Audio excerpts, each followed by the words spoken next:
Hey friends, it's Jen Savela coming at you again.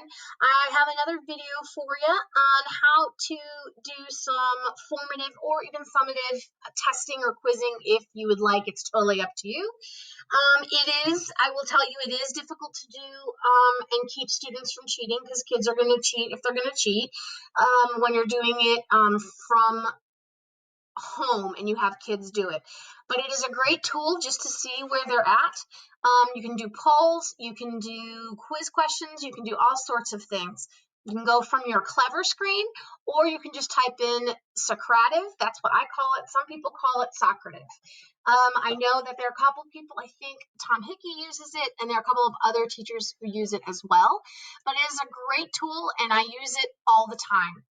Kids will go through it either through their phone, or they can use a Google Classroom or Google Chromebook, or they can use their own laptop.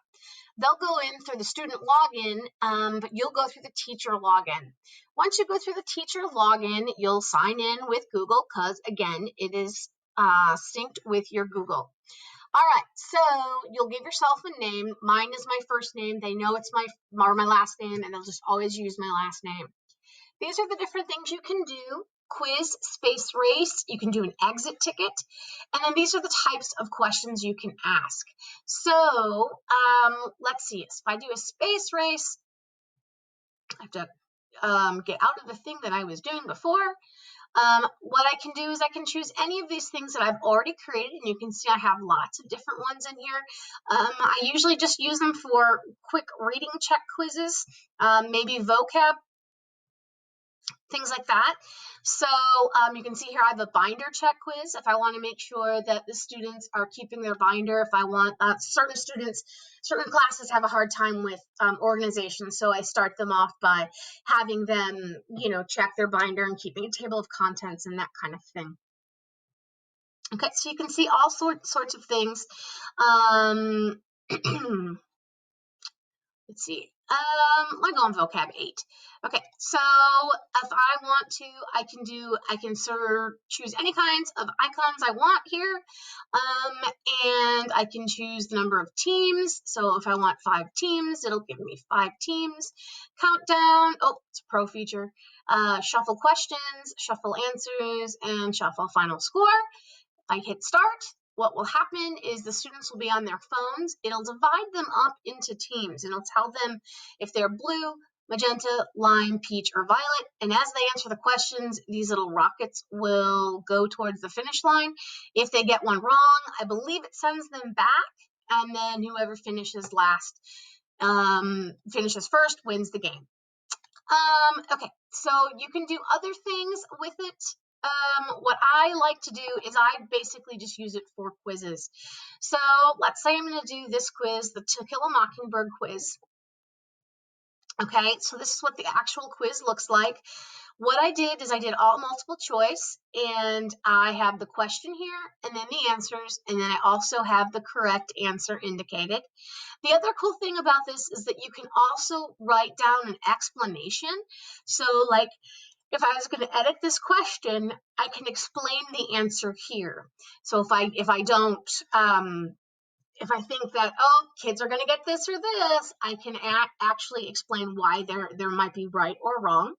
The other cool thing is you can include a picture. So if I want them to identify something, maybe I have a picture of 2 things and I want them to identify which one is correct. I can have them identify whether it's A, B, C, or whatever. I could show them a picture of a grasshopper and ask them to identify the actual genus name and then have them listed and then have them choose it. So I can also add true false. I can also add short answers. So once I click that, all right, so then I'm going to save and exit. That's my quiz. It's already been created. Then what I'm going to do is I'm going to go to launch. And from launch, I'm going to launch a quiz. Let's say I want to do that To Kill a Mockingbird one. I'm going to click on next.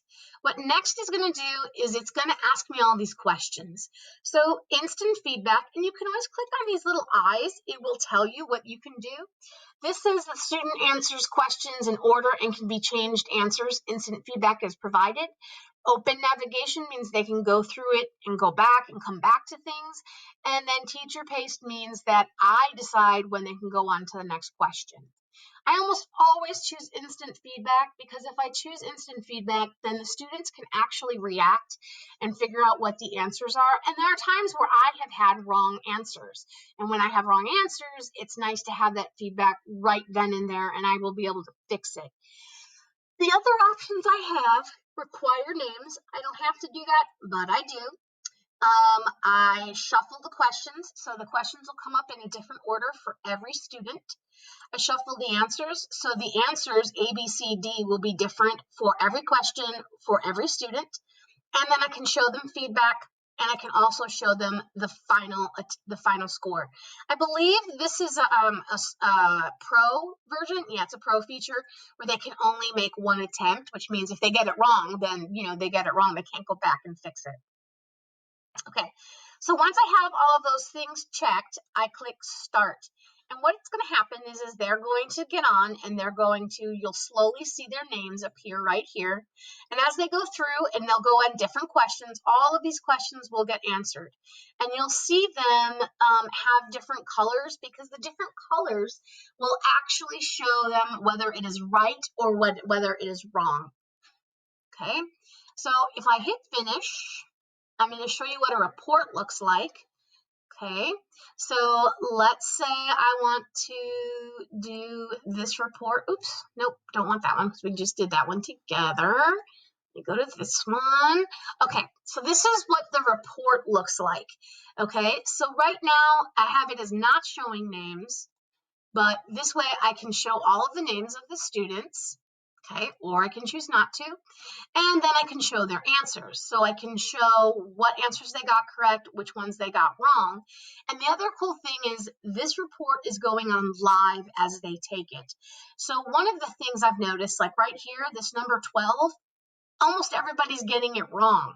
So as I see that that's happening, what I can do is I can ask for clarification, or I can actually click on that number and it'll actually pull up the question. And that says, what does Scout say is the dangerous question Atticus asks? 5 out of 6 students answered it. How did we do? Only one person answered. These are the other different questions they have. I don't have an explanation, but what it does is it shows me, okay, this is not a good question. I have to throw it out or I have to re-ask it. If that's something that you're interested in doing. I'm always interested in doing that because sometimes I do word a question wrong, or sometimes I do have the wrong information or put the answer in, or it might be a really odd question. It also gives you the percentage of how many people got it correct. I like to keep my percentages at 70% or higher to keep a question. The other thing is, as I go through, if I want to start, this is what I do every time I'm done taking one, is I'll go, okay, number 1, where is Dill hiding? And I'll ask everybody, and they'll say, it is blah, blah, blah. And then I'll say, okay, how do we do? Yay, we all got it right. And then I go to the next question. And then I say, how do we do? And then, yes, yay, everybody got it right. So as we go through, we're actually reviewing the quiz as well as reviewing what their answers are.